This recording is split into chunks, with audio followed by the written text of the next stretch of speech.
আমি দুটি বিষয়ের উপরে কথা বলবো, সেটা হচ্ছে পৃথিবীতে সবথেকে ভালো মানুষকে, তার গুণ কি এবং তার প্রাইজ কি, তার পুরস্কার কি। নাম্বার 2, পৃথিবীর সবথেকে নিকৃষ্ট মানুষকে এবং তার কাজ কি। 3, তার শেষ ঠিকানা কোথায়। আমার বক্তব্য আসলে সবার ভালো লাগে না, কারণ আমি এ সুস্বার করে বলি না, আগে খুব বলতাম, কারণ আমি নিজে নিজে ভেবেছি ওইসব বলে কোনো লাভ হয় না, ফালতু। ওর থেকে যদি একটা একটা করে বুঝিয়ে বুঝিয়ে বলা হয়, মানুষ অনেক কিছু বুঝতে পারবে। আর একটা কথা মাথায় নিয়ে এখানে বসবেন, আপনি যতই শিক্ষিত হন, আপনার কোয়ালিফিকেশন যতই থাক, এই মুহূর্তে আপনি এই মুহূর্তে 1 ঘন্টার জন্য আমি যদি বক্তব্য দিই, আপনাকে ধরে নিতে হবে যে 1 ঘন্টার জন্য মমতাজুল ইসলাম আমার টিচার আর আমি তার ছাত্র। এইটা ব্রেনে নিয়ে তবে বসুন যে মমতাজুল ইসলাম আমার শিক্ষক আর আমি ছাত্র। আর আরেকটা জিনিস আপনি ভেবে নিয়ে বসবেন যে আমার আর এখন মাদ্রাসায় ভর্তি হওয়ার সময় নেই। আপনাকে ইসলামটাকে জানতে গেলে এই পদ্ধতিতেই জানতে হবে। এ ওয়াজ মাহফিল, জলসা, মসজিদের খুতবা, এর মাধ্যমেই ইসলামটাকে জানতে হবে আপনার। আপনার আর সে বয়স নেই যে আপনি এখন মাদ্রাসায় ভর্তি হবেন, আছে? নেই। এবার আমি আস্তে আস্তে কথা বাড়াই। পৃথিবীতে সব থেকে বেশি মানুষ যে জিনিসের প্রতিযোগিতা করে সেটা হচ্ছে আমাকে ভালো হতে হবে, তাই না? আমার আগে যিনি বক্তব্য রেখেছেন উনি ওনার সুললিত কণ্ঠে বক্তব্য রেখেছেন, তারও আগে কোনো একজন বক্তা তিনি বক্তব্য রেখেছেন। আমি অলরেডি যখন এখানে এসেছি, আমি যখন গাড়ি নিয়ে ঢুকছিলাম তখন কোনো এক বক্তার বক্তব্য শুনলাম, তারপরে খেতে খেতে আরেকজনের শুনলাম, এখানে এসে 2-4 মিনিট আরেকজনের শুনলাম। সব বক্তাদের শোনার পরে আমার ভিতরে একটা অলরেডি কাজ হচ্ছে, সবার থেকে ভালো বক্তব্য আমাকে দিতে হবে আজকে। কাজ হোক না হোক, এটা হওয়ার কথা, কথা কি কথা নয়। একটা ছাত্র দেখবেন স্কুলে যখন যায়, পড়াশোনা করে, পরীক্ষা হয়, সে ফেল করবে নিশ্চিত, কিন্তু তার মনের ইচ্ছাটা আমি সবার থেকে ভালো হব, তাই না? পারিবারিক বিষয় আপনি দেখুন, একজন বৌমা সারাদিন অক্লান্ত পরিশ্রম চালিয়ে যাচ্ছে, আমি আমার শ্বশুরের কাছে দামি বৌমা হব। একজন শাশুড়ি চিন্তা করছে 4টে বৌমার কাছে আমি ভালো শাশুড়ি হব। একজন স্ত্রী তিনি ভাবছেন যে আমি আমার হাজবেন্ডের কাছে সব থেকে দামি স্ত্রী হব। এক কথায় সারা পৃথিবীতে মানুষ সব থেকে বেশি কম্পিটিশন করে আমাকে ভালো হতে হবে, আমাকে ভালো হতে হবে। আর একটা কথা জেনে রাখুন, পৃথিবীর মানুষ আপনাকে ভালো বলবে দুটি জিনিসের দিকে লক্ষ্য রেখে, দুটি জিনিসের উপরে লক্ষ্য রেখে আপনাকে ভালো বলবে। এক, আপনি আগে মাছ বিক্রি করতেন, কেউ আপনাকে চিনত না, এদিক ওদিক 2-4 বছর রাজনীতির পার্টিতে ঢুকে আপনি মমতা ব্যানার্জির পার্টির থেকে একটা টিকিট পেয়েছেন, এলাকায় ভোটে দাঁড়িয়েছেন, এমএলএ হয়ে গেছেন। আপনি না নাম লিখতে জানেন, না আপনি ভালো পরিবার থেকে এসেছেন, না আপনার ব্যাকগ্রাউন্ড ভালো, কিছুই নয়, কিন্তু আপনি এলাকার বিধায়ক, এমএলএ, আপনার পদটার দাম আছে অনেক। এই জন্য দেখবেন মানুষ আপনাকে স্যার বলে ডাকবে। একজন স্কুলের প্রধান শিক্ষক আপনার কাছে মাথা নত করবে। এলাকার একজন উচ্চ শিক্ষিত, উচ্চ পর্যায়ের মানুষ আপনাকে স্যার বলে ডাকবে, কারণ বর্তমান আপনি যে পজিশনে আছেন এই পজিশনটার অনেক দাম। এই জন্যে তার মানে পৃথিবীর মানুষ আপনাকে ভালো সার্টিফিকেট দেয় আপনার বর্তমানের অবস্থানকে কেন্দ্র করে, যে বর্তমানে আপনি কোন পজিশনে আছেন এখন। আর 2, আর একটা বিষয় আপনাকে মানুষ ভালো বলবে, কি বলুন তো? আগে আপনি আইসক্রিম বিক্রি করতেন, কেউ আপনাকে চিনত না, জানতও না, কিন্তু হঠাৎ করে আপনি লটারি টিকিট কেটে 25 কোটি টাকা পেয়ে গেছেন। হঠাৎ। কোথা থেকে এসছো? গোলটিকুড়ি মাদ্রাসা। ঠিক আছে, 15,000 টাকা লেখো। কোথায়? এলেম বাজার। 20,000 টাকা লেখো। কোথায়? মেটেকোনা বানার থেকে 50,000 লেখো। মানে দানের ফোয়ারা উড়িয়ে দিচ্ছে একদম। মাদ্রাসা, মসজিদ, আলে মোলামা, মানে একেবারে যা তা ব্যাপার। অথচ 3 মাস আগে আইসক্রিম বিক্রি করতো লোকটা, নির্বোধ, পচা মূর্খ, কিচ্ছু জানে না। ওই লোকটা দেখবেন এলাকায় যত জায়গায় জলসা হবে, ও প্রধান অতিথি, ও মাদ্রাসার দায়িত্বই, ও ঈদগাহের দায়িত্বই, ও আপনার কবরস্থানের দায়িত্বই, সমস্ত জায়গায় ওই লোকটাকে আপনি পাবেন। আর সবার মুখে একটা শব্দ শুনতে পাবেন, লোকটা খুব ভালো, ও 3 মাস আগে আইসক্রিমওয়ালা ছিল। আচ্ছা বলুন তো, আজকে ভালো হলো কি করে? কি হলো?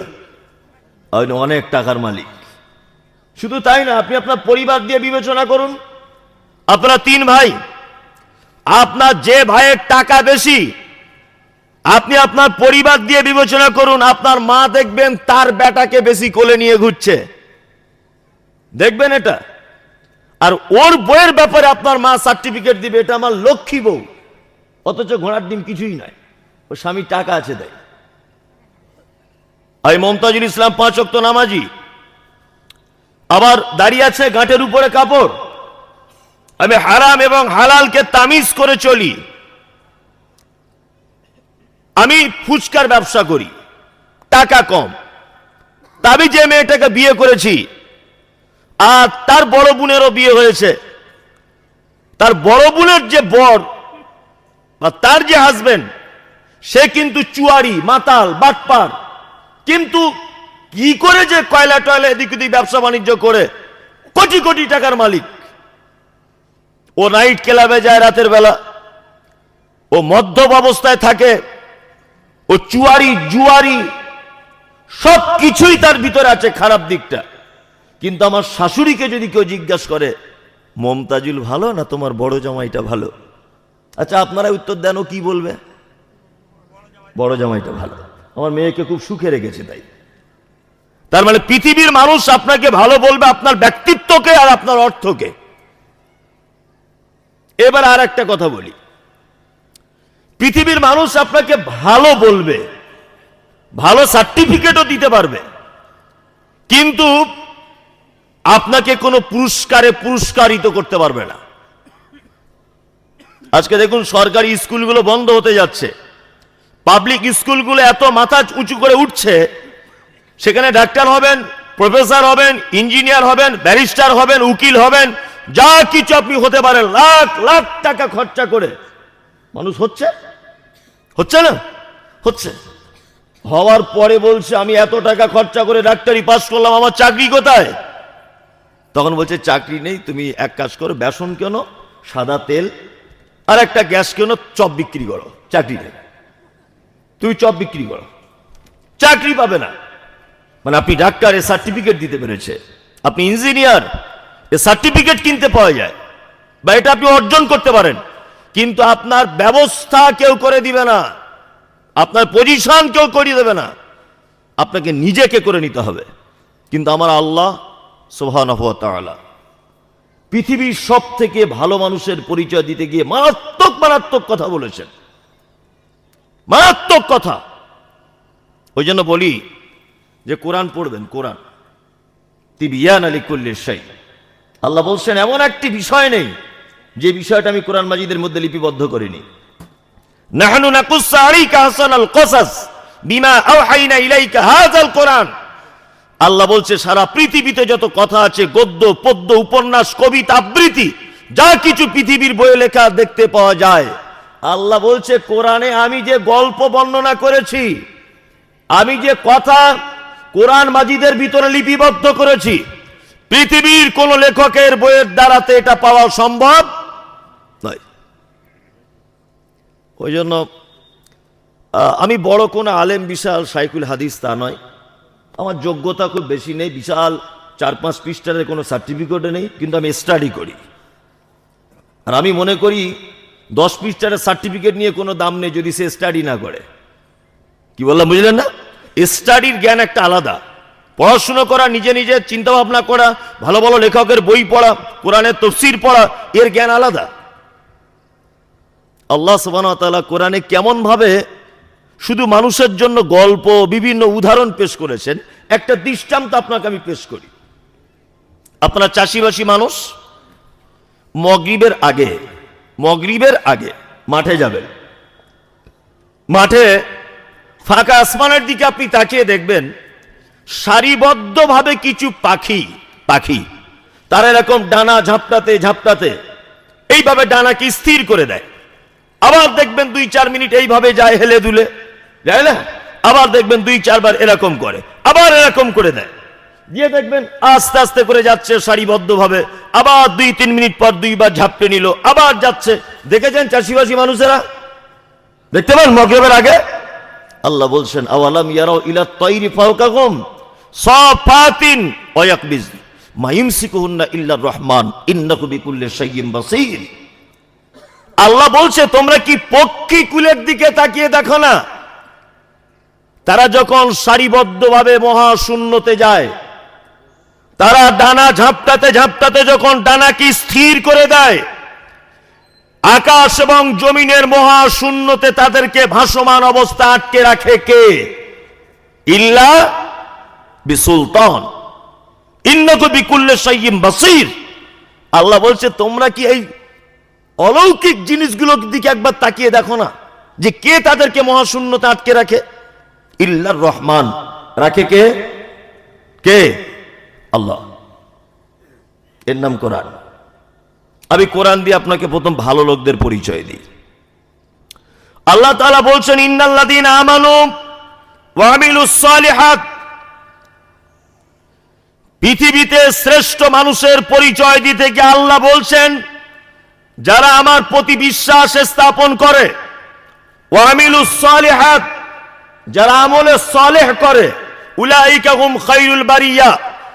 জগৎ সমূহে যত সৃষ্টি আছে আল্লাহ বলছে সৃষ্টি সমূহের ভিতরে শ্রেষ্ঠ লোক ওই লোক। আল্লাহ বলছেন খায়রুল বারিয়া, জগৎ সমূহের সৃষ্টি লোক, উৎকৃষ্ট লোক কে? যে আল্লাহর প্রতি বিশ্বাস স্থাপন করে এবং আমলে সালেহ যারা করে। আপনাদেরকে এবার একটা কথা বলি। আচ্ছা বলুন তো, জান্নাত যেতে গেলে কটা জিনিস লাগে? কারো জানা আছে? জান্নাত যেতে গেলে কটা জিনিস লাগে? জানা নেই? তবে এলেমবাজার থানা নাকি এটা? এলেমবাজার থানাতে তো আলেম ওলামাদের ফ্যাক্টরি, আর আলেম ওলামা তৈরি হওয়ার ফ্যাক্টরি, ছেলে মেয়ে গাদা গাদা মাদ্রাসা।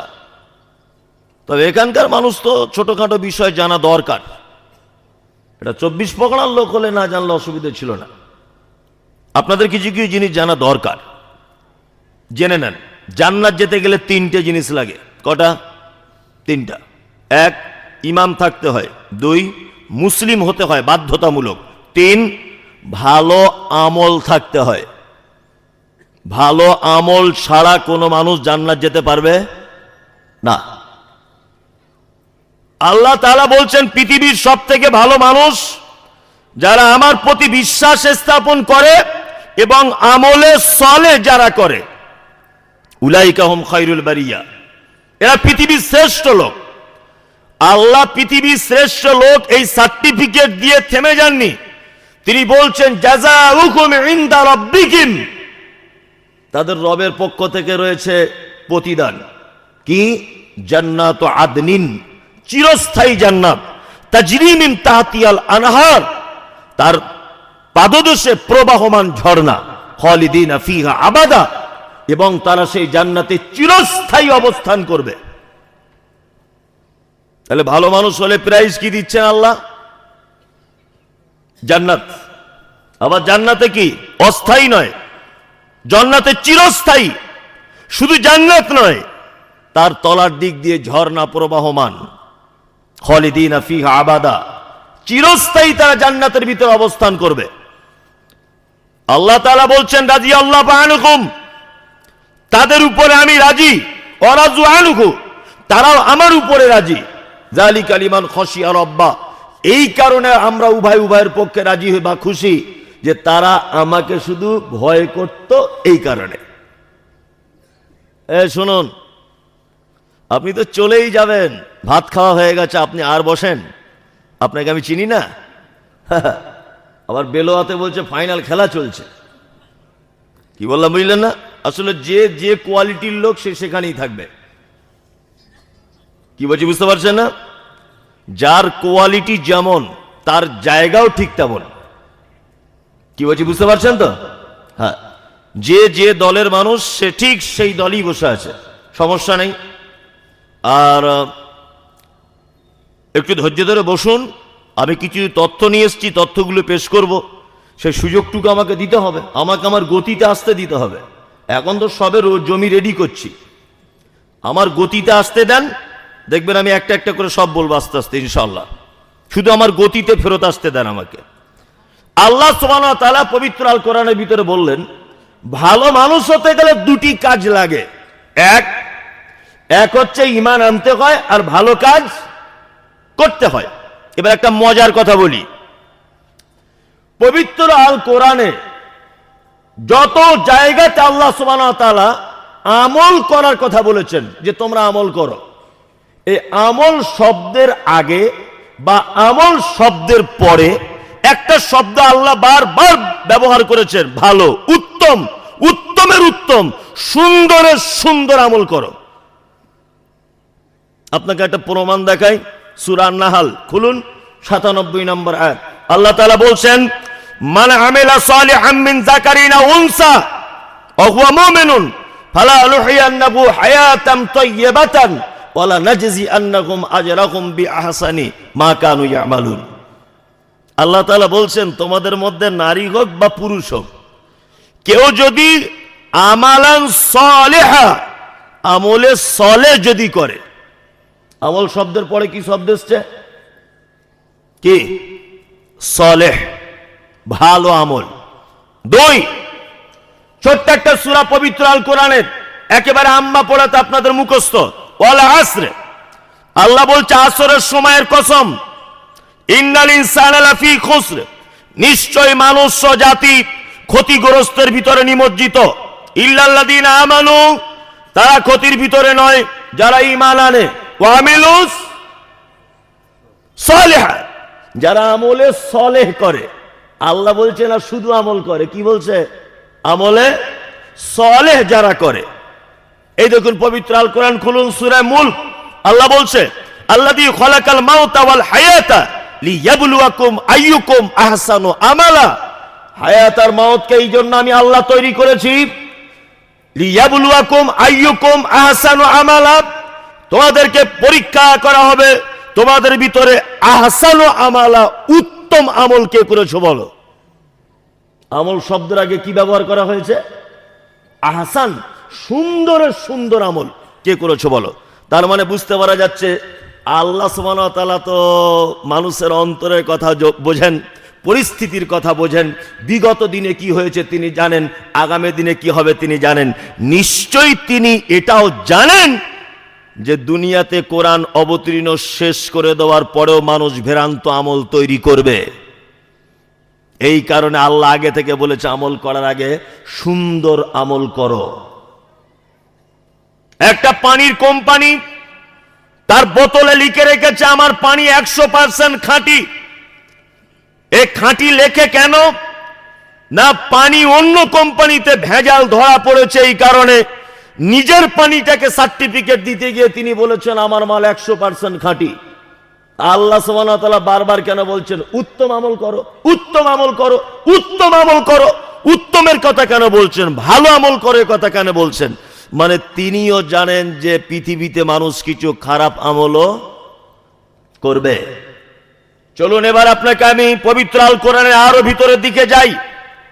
কোন আমল ভালো কোন আমল খারাপ বুঝবো কি করে? আপনাকে বুঝতে গেলে একটা জিনিস মাথায় রাখতে হবে, মুহাম্মদ সাল্লাল্লাহু আলাইহি ওয়াসাল্লাম সম্পর্কে পবিত্র আল কোরআনে বলা হচ্ছে মা আতাকুমুর রাসূল ফাখুযুহু ওয়া মা নাহাকুম আনহু ফান্তাহু আমার নবী যেটা দেয় ওটা গ্রহণ করো, আমার নবী যেটা নিষেধ করে তোমরা তার থেকে কি দূরে থাকো, তার থেকে দূরে থাকো। তার মানে একটা আমল ভালো না মন্দ এইটা কার উপরে নির্ভর করবে? মুহাম্মদ সাল্লাল্লাহু আলাইহি ওয়াসাল্লামের উপরে। আম্মা জান আয়েশা সিদ্দিকা রাদিয়াল্লাহু তাআলা আনহা তিনি বলেন, মান আমিলা আমালান লাইসা আলাইহি আমরুনা ফাহুয়া রাদ্দুন। মানুষ যদি কোনো আমল করে, সেই আমল যদি মুহাম্মদ সাল্লাল্লাহু আলাইহি ওয়াসাল্লামের পক্ষ থেকে পারমিশন না থাকে, ফাহুয়া রাদ্দুন, সে আমল বাতিল। সে আমল কি? বাতিল। আল্লাহ সুবহানাহু ওয়া তাআলা কোরআন মাজিদে আলো বলেন, আমিলাতুন নাসিবা তাসলা নারান হামিয়া। এক শ্রেণী মানুষ তারা আমল করবে, আমল করতে করতে করতে করতে নাসিবা, তারা এক পর্যায়ে ক্লান্ত হয়ে যাবে। তাসলা নারান হামিয়া, তথাপিও তাদেরকে ধরে জাহান্নামের ভিতরে নিক্ষেপ করা হবে। এরা কারা? এই মানুষ আমল করে কোথায় যাওয়ার জন্য? কথা বলুন। জান্নাতে, তাই না?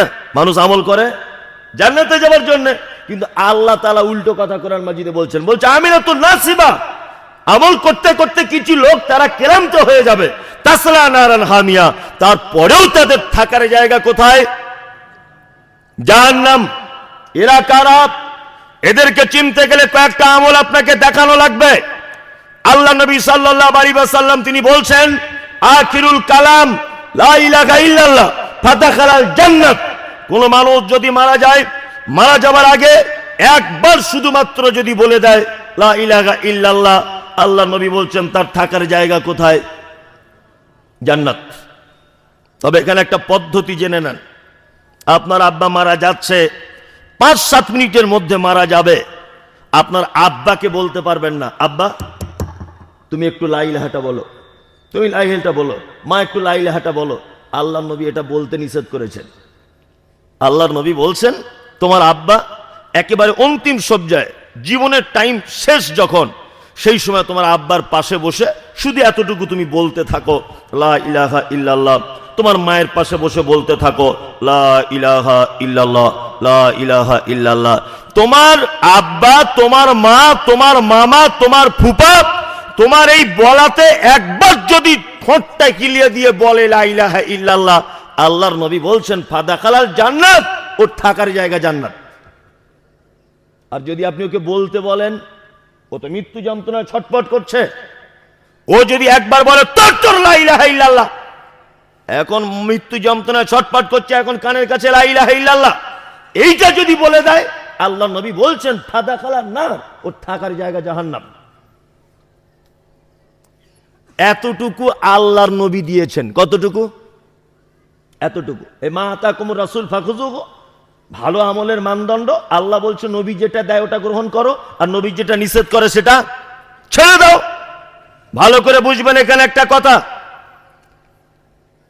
আল্লাহর নবী শুধু এইটুকু দিয়েছেন লা ইলাহাটা বলতে।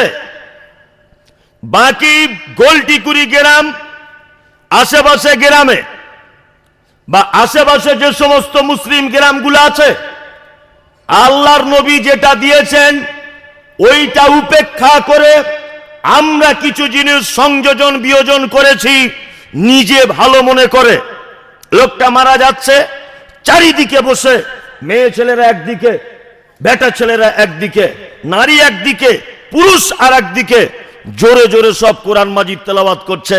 কেউ ইয়াসিন সূরা, কেউ রহমান সূরা, কেউ সূরা ওয়াকিয়া, আবি যাবি কোরআন পড়েই যাচ্ছে। কারণ বলছে কোরআন পড়লে নাকি জানটা খুব আস্তে করে বার হয়ে যায়। তুমি কি জানলো বা ঠিকাদার?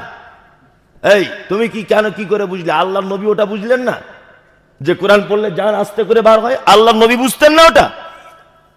আল্লাহর নবী বুঝতেন না? আমি কোন এক জলসাতে কথা বলেছি, একদম কোরআন মাজিদ তেলাওয়াত করা যাবে না, এক ফোঁটাও নয়।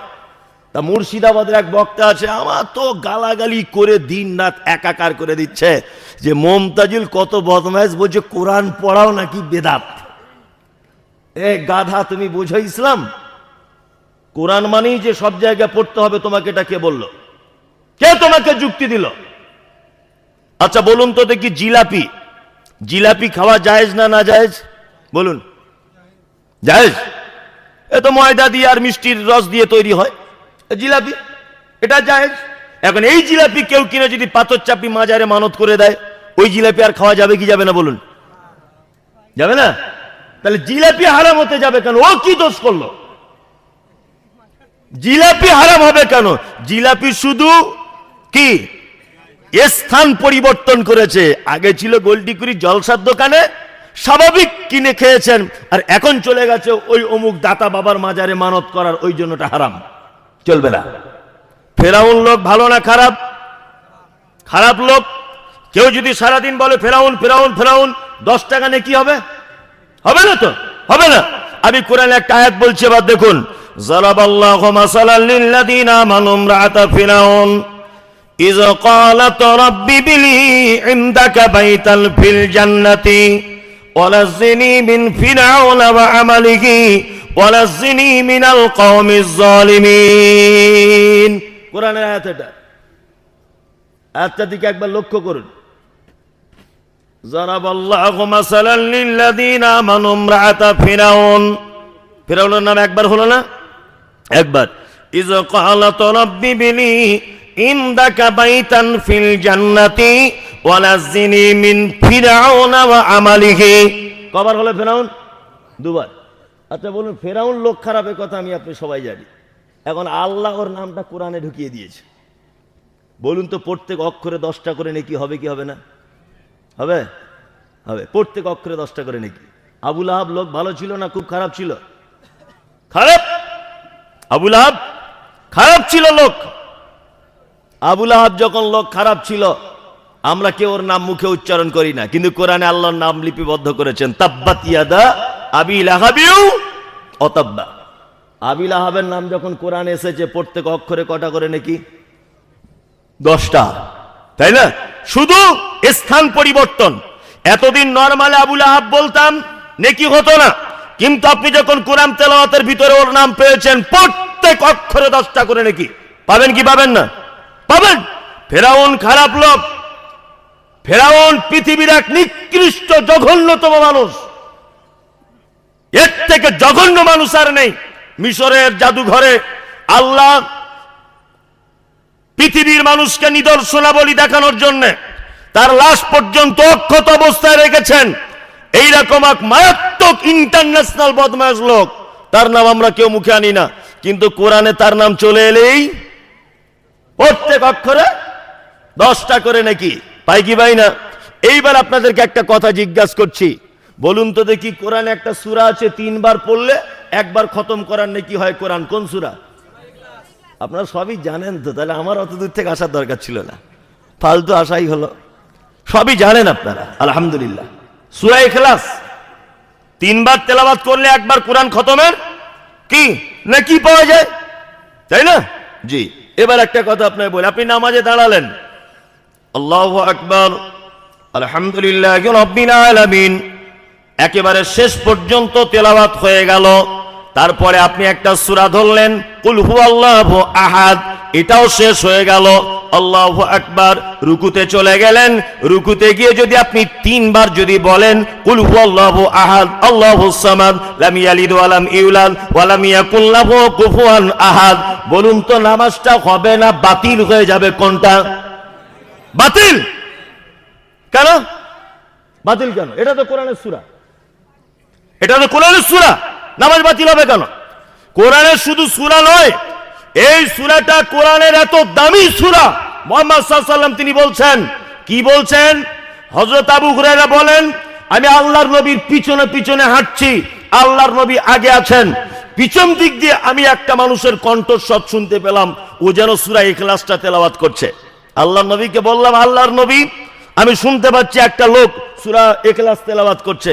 আল্লাহর নবী বলছেন, অজাবাত লাহু, ওকে বলে দাও, ওর জন্য অজীব হয়ে গেল, ওর জন্য অজীব হয়ে গেল। আবু হুরায়রা বলছেন, আল্লাহর নবী, কি অজীব হয়ে গেল? লোকটা কি এমন কাজ করলো, কি অজীব হয়ে গেল? আল্লাহর নবী বলছেন, বলে দাও, ওর জন্য জান্নাত অজীব হয়ে গেল। কারণ আবু হুরায়রা আবার বলছেন, কারণ আল্লাহর নবী বলছেন, কোন মানুষ যদি সূরা ইখলাসকে ভালোবাসে, তার জন্য জান্নাত অজীব হয়ে যায়।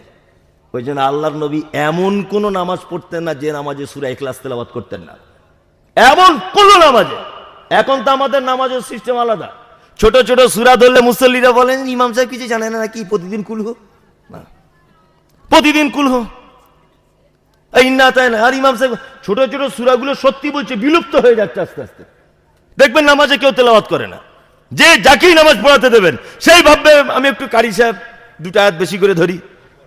হ্যাঁ, আস্তে আস্তে ছোট ছোট সূরাগুলো কি তেলাওয়াতই হয় না। অথচ আল্লাহ নবী সাল্লাল্লাহু আলাইহি ওয়াসাল্লাম এমন কোন এক রাকাত সালাত তিনি পড়েননি যে সালাতে তিনি সূরা ইখলাস তেলাওয়াত করেননি। 3 রুকু 4 রুকু তেলাওয়াত করেছেন, তারপরে শেষেও সূরা ইখলাসটা তেলাওয়াত করতেন। এই সূরার প্রতি যার ভালোবাসা আছে তার অজীব হয়ে যাবে কি কি জান্নাত।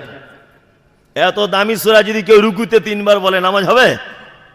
হবে না। ওখানে কি বলতে হবে? সুবহানা রাব্বিয়াল আযীম। কেন বলতে হবে? এই যে মা আতাকুমুর রাসূল ফাখুযুহু ওয়া মা নাহাকুম আনহু ফান্তাহু, আল্লাহর নবী এইটা দিয়েছেন সুবহানা রাব্বিয়াল আযীমটা। তুমি মাস্টারি করে যদি ওখানে কুলহু জুটতে যাও, আয়াতুল কুরসি পড়তে যাও, চলবে না, একদম নয়। আসলে আমি এই হক কথাগুলো জাতির সামনে বর্তমানে সোশ্যাল মিডিয়ার মাধ্যমে বলতে শুরু করেছি, আল্লাহ আমাকে দিয়ে বলাচ্ছেন। কিন্তু কিছু মানুষ এত ক্ষেপে যাচ্ছে, এত ক্ষেপে যাচ্ছে, আল্লাহু আকবার, যেখানেই যাচ্ছি মানে একাকার অবস্থা, এই ধরবো এই মারবো এরকম একটা ব্যাপার, মানুষ সহ্যই করে না। আর আমাকে যেখানেই জলসায় দাওয়াত করে, জলসা কমিটি শুধু বলে আপনি আসছেন বলে কিছু লোক চাঁদা দেয়নি। কেন? আমি তাদের আবার কি সর্বনাশ করলাম? বলছে না আপনি বলেছেন শবে বরাত বেদাত, ওই জন্য ওরা খুব রেগে আছে। কি বললাম বুঝলেন না? আপনি বলেছেন কিয়াম করা বেদাত, ওই জন্য খুব রেগে আছে ওরা। মরা মানুষের নামে কোরআন পড়া বেদাত, আপনি বলেছেন, খুব রেগে আছে, ওই জন্য আপনার চাঁদা পর্যন্ত দেবে না। আসলে ওদের পরিস্থিতি খুব খারাপ, ওদের পরিস্থিতি কি খুব খারাপ। ছোট্ট একটা গল্প বলি, দেখুন এই গল্পের ভিতরে কতটা জ্ঞান আছে। যারা বসে আছেন বসে থাকুন, আর যারা দাঁড়িয়ে আছেন ওরা বসবে না, নিয়ত করিয়ে এসেছে বাড়ি থেকে যে আমরা জীবনেও বসবো না, এইভাবেই দাঁড়িয়েই থাকবো। আপনার নিয়ত পূরণ করুন, কোনো সমস্যা নেই। এদিকে ফিরুন আমার দিকে। একটা ছোট গল্প বলি, তাদের অবস্থা কি, যারা সত্য গ্রহণ করতে পারে না, তাদের বর্তমান অবস্থাটা কি। ম্যাথর বুঝেন? ম্যাথর পায়খানা পরিষ্কার করে। হ্যাঁ, তা ও মোটামুটি সারাদিন 4-5টা লোকের পায়খানা ঘর পরিষ্কার করেছে, বালতি করে সব মাল তুলে মাঠের দিকে নিয়ে গেছে, কষ্ট হয়েছে। নিয়ে ও ফেরার পথে ঠিক ওই আপনার ওই রাস্তার ধারে গরমের দিন একটা বট গাছের তলায় দুপুর 12টার দিকে বা 1টার দিকে একটু আরাম করছে। ও যাবে এলেম বাজার, আরাম করছে বট গাছের তলায়, সারাদিন পরিশ্রম হয়েছে অনেক। এখন এই গ্রামে গোলটিকুড়িতে একটা লোক এসেছিল আতর বিক্রি করতে, আতর। এখন এই লোকটাও সারাদিন ফেরি করে করে আতর বিক্রি করেছে, এর ওর বাড়িতে ঘুরেছে। এখন এও গিয়ে একটু পরিশ্রম হয়ে বেশি একটু বিশ্রাম নেওয়ার জন্য ও আস্তে আস্তে করে ওই বট গাছের তলাতেই বসেছে, যে বট গাছের তলায় ম্যাথর বসে আছে। এখন আতওয়ালা বসি নাক ধরছে না কেউ করে, বারবার এরকম করছে। তা ম্যাথরওয়ালা তখন মান সম্মানে বলছে, ভাই আপনি তো বুঝতেই পারছেন আমার ঝাঁটা আর বালতি দেখে আমি ম্যাথর, তা নাক ধরে কেন আপনি আমাকে লজ্জা দিচ্ছেন? কেন লজ্জা দিচ্ছেন আপনি আমাকে? তখন আতরওয়ালা বলছে, ভাই পরিবেশটা যাতে একটু শান্ত হয়, দুজনাই উভয় বসতে পারি, তা একটু যদি আতর আপনার গায়ে লাগিয়ে দিই তাহলে দুর্গন্ধটা আর হবে না। আপনি কি এতে রাজি আছেন? ম্যাথরওয়ালা বলছে, আপনার যদি আপত্তি না থাকে আমারও কোনো আপত্তি নাই। এখন এই আতরওয়ালা একদম অরিজিনাল খাঁটি জান্নাতুল ফেরদাউস বার করেছে, করে ওর বগলে পাছাতে গায়ে এখানে ওখানে মাখিয়ে দিয়েছে। এখন ও তো জীবনে কোনোদিন আতরের সেন্ট শোকেনি, ও এখন হাতে আতরটা এরকম করে টেনে ছটপট ছটপট করে অজ্ঞান হয়ে গেছে। কে? ম্যাথর। ভালো কথা যাদের সহ্য হয় না তাদের অবস্থা বলছি, অজ্ঞান হয়ে গেছে। এখন আতরওয়ালা খুব বিপদে। ঘটনা তো উল্টো, ওকে ভালো উপকার করতে গেলাম, পরিবেশটা যাতে সুবিধাজনক হয়, দুজনা বসবো, কিন্তু ও তো অজ্ঞান হয়ে গেল। ও তাড়াতাড়ি করে একটা টোটো ধরে এলাম বাজার হসপিটালে। ডাক্তার জিজ্ঞাসা করে বলছে, চাচা হয়েছে কি? তো ও প্রথম থেকে ঘটনাটা বললো, আতরওয়ালা এই হয়েছে। ডাক্তার শিক্ষিত মানুষ, সচেতনশীল মানুষ, তিনি তখন বলছেন এ কোনো মেডিসিনে কাজ হবে না, এক কাজ করুন, হসপিটালের পাশে কি কোনো পায়খানা ঘর আছে? যদি থাকে টাটকা মাল হলেও চলবে, পুরাতন মাল হলেও চলবে, একটু আঙুলে করে হোক, কাগজে করে হোক, কুঞ্চিতে করে হোক, একটু হালকা মাল আনুন, এনে ওর নাকে লাগিয়ে দেন। আর সত্যি আতরওয়ালা দেখছে বাঁচানোর তাগিদে ও একটা কাঁচা মাল এনে টাটকা মাল ওর নাকে লাগিয়ে দিয়েছে, ও একেবারে টাট করে চেপে উঠেছে। তখন আতরওয়ালা বলছে, ডাক্তার বাবু আপনি তো মানুষ নয় ভগবান, আপনি তো সাংঘাতিক বড় ডাক্তার, পায়খানা দিয়েও ট্রিটমেন্ট করেন আপনি। তখন ডাক্তার জ্ঞানী ছেলেটা বলছে, আতরওয়ালা যে লোকটা 30 বছর ধরে মানুষের কাঁচা পায়খানা সঙ্গে সঙ্গে এসেছে, তুমি হঠাৎ করে যদি জান্নাতুল ফেরদাউস মেরে দাও, ও সহ্য করতে পারে? কখনোই সহ্য করতে পারে না। যারা সমাজে বেদাত করে করে, শিরক করে করে, যাদের মস্তিষ্কের ভিতরে আর কোনো মগজ নেই, গোবর ঢুকে গেছে, এদেরকে আপনি যখনই সহিহ হাদিস এবং কোরআনের কথা বলবেন, এরা তখন ঝাঁপ দিয়ে বলবে মুমতাজুল ইসলাম শবে বরাতকে বেদাত বলে দিয়েছে। এরা সহ্য করতে পারবে না। কি বলছি বুঝতে পারছেন? এরা কখনোই সহ্য করতে পারবে না। অথচ মুহাম্মদ আল্লাহ তাআলা পবিত্র আল কোরআনে ভয়ঙ্কর কথা বলেছেন, আমিলাতুন নাসিবা তাসলা নারান গামিয়া।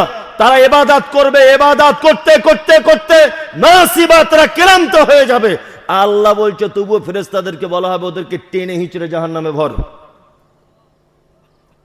তার মানে পৃথিবীতে যত ভয়ঙ্কর কাজ আছে, একটা কাজ সব থেকে বেশি ভয়ঙ্কর, কি? আমল করার আগে যাচাই বাছাই না করাটা বড় ভয়ঙ্কর। কি বলছি বুঝতে পারছেন? যাচাই বাছাই না করাটা কি বড় ভয়ঙ্কর। আপনি সচেতনশীল মানুষ, আপনি বিবেকবান মানুষ, শিক্ষিত মানুষ, চালাক মানুষ, আপনি বাজারে 5 টাকা কেজি ঢেঁড়স কিনলে তার আগা ভেঙে দেখেন, লাউ কিনলে তলাতে লুকিয়ে নখ ভরে দিয়ে দেখেন পাকা না কচি, ছিম কিনলে বারবার লাইটে দেখেন পোকা আছে কিনা, বেগুন কিনলে চেক করেন ফুটো করা আছে কিনা, ভিতরে পোকা আছে কিনা। আর আপনি জান্নাতে যেতে চাইছেন, অথচ আপনি যে আমলটা করছেন এই আমলটা আল্লাহর নবী করেছিলেন কিনা, আল্লাহর নবীর পদ্ধতিতে হচ্ছে কিনা, এইটা জানা লাগবে কি লাগবে না? লাগবে, লাগবে। আল্লাহর নবী বলেছেন 3টে কাজ তাড়াতাড়ি করো। 1, as-salatu li waqtiha, নামাজের টাইম হয়ে গেলে দাঁড়িয়ে যাও। 2, কোন মেয়ের স্বামী মারা গেলে বা যদি তার ডিভোর্স হয়ে যায়, তালাক প্রাপ্ত যদি হয়, তাহলে তার ইদ্যত পালন হলে সাথে সাথে তাকে বিবাহের ব্যবস্থা করে দাও। 3, কোন মানুষ মারা গেলে শুধু বাঁশ কাটতে আর কবর খুঁড়তে যতটুকু টাইম লাগে, ততটুকু টাইমের ভিতরে তাকে দাফন করে দাও। 3টে কাজ দ্রুত গতিতে করো। ওয়াক্ত হয়ে গেলে নামাজ পড়ে নাও, মারা গেছে কবর খুঁড়ে দাও, আর কাফন পড়াতে যতটুকু টাইম দাফন করে দাও। 3, কোন মেয়ের স্বামী মারা গেছে বা ডিভোর্স হয়েছে, তালাক প্রাপ্তা, ওর ইদ্যত পালন হয়ে গেলে তারপরের দিন ওকে বিয়ে দিয়ে দাও অন্য ছেলের সঙ্গে। 3টে কাজ তাড়াতাড়ি করতে বলেছেন কে? মুহাম্মদ সাল্লাল্লাহু আলাইহি ওয়াসাল্লাম, তাই না? আমরা তাড়াতাড়ি করি না। ওর মেয়ে থাকে কলকাতায়, আসবে 48 ঘন্টা টাইম লাগবে, তাই না? আর আপনার নবী সাল্লাল্লাহু আলাইহি ওয়াসাল্লাম মৃত মানুষ সম্পর্কে কি দিয়েছেন?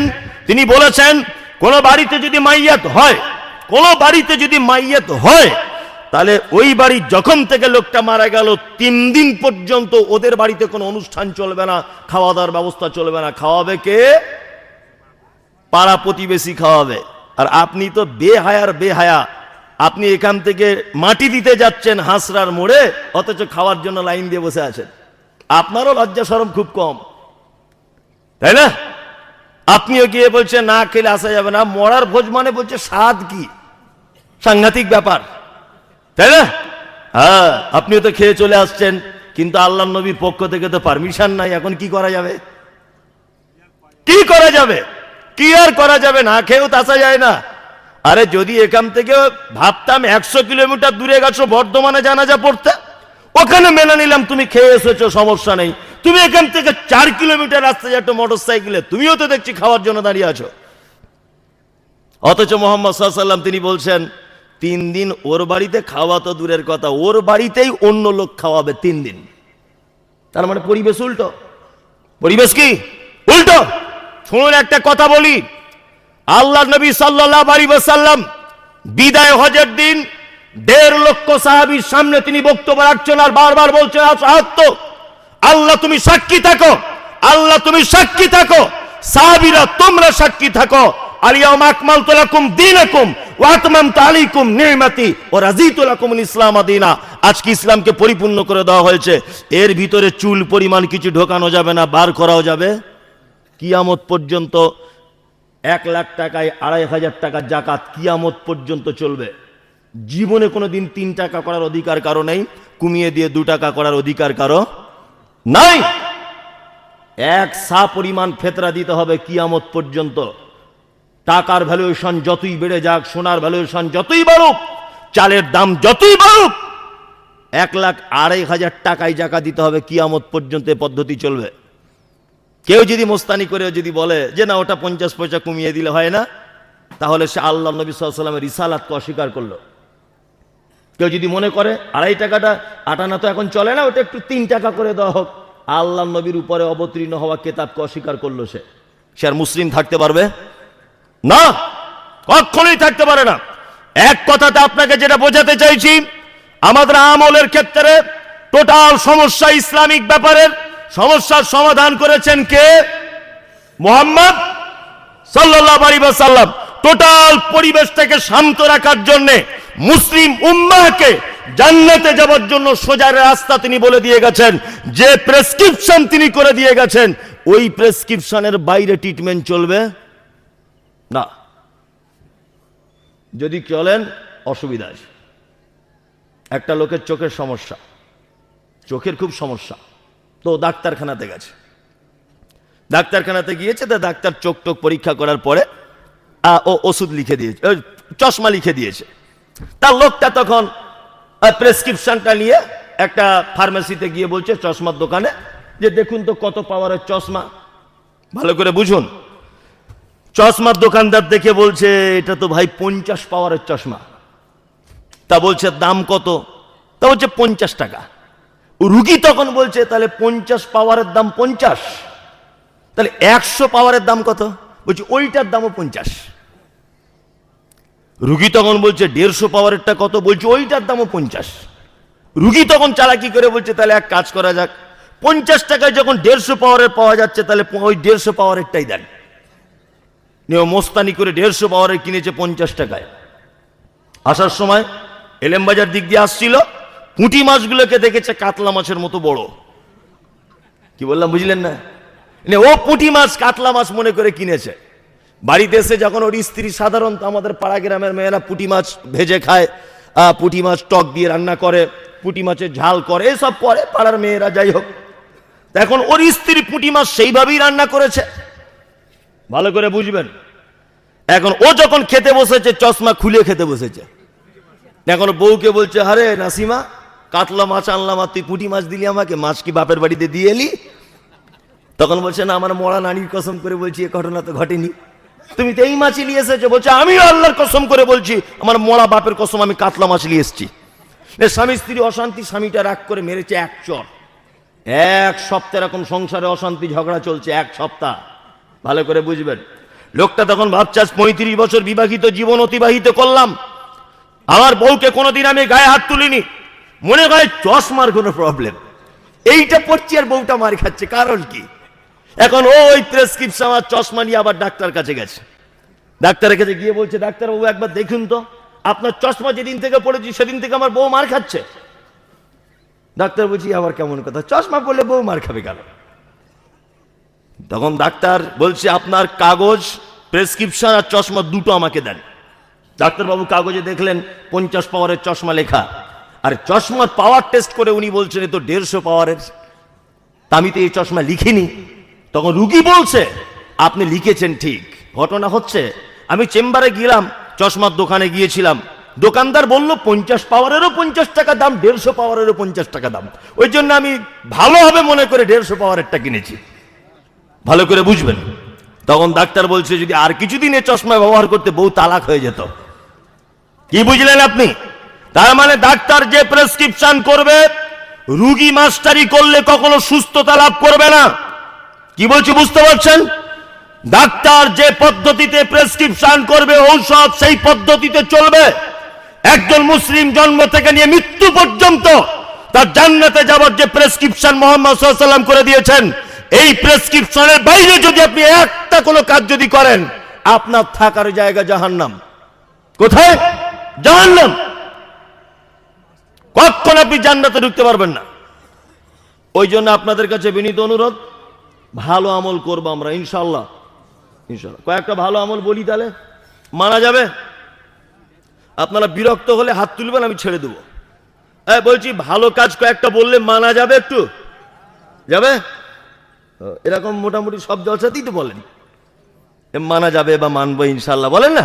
বলেন। আমি পবিত্র আল কোরআন থেকে 4টে ভালো কাজ বলে বক্তব্য শেষ করে দেবো। এক, আল্লাহ সুবহানাহু ওয়া তাআলা বলছেন কি, আল্লাযীনা ইনফিকুনা ফিস সাররাই ওয়াজ যাররাই ওয়াল কাযিমিনাল গায়যা ওয়াল আফিনা আনিন নাস আল্লাহু ইউহিব্বুল মুহসিনিন। আল্লাহ বলেন সারা পৃথিবীতে যত মানুষের আবির্ভাব ঘটেছে আর কিয়ামত পর্যন্ত যত মানুষের আবির্ভাব ঘটবে আর যত মানুষ চলে গেছে, আল্লাহ বলছেন 4টে গুণ যদি কোনো মানুষের ভিতরে যদি থাকে, এই মানুষটা আমার নিকটে সব থেকে প্রিয়। আল্লাহু ইউহিব্বুল মুহসিনিন। আল্লাহ বলে এই 4 গুণে গুণান্বিত মানুষকে আমি সব থেকে বেশি পছন্দ করি, সব থেকে বেশি পছন্দ করি। এই 4টে গুণে গুণ যার আছে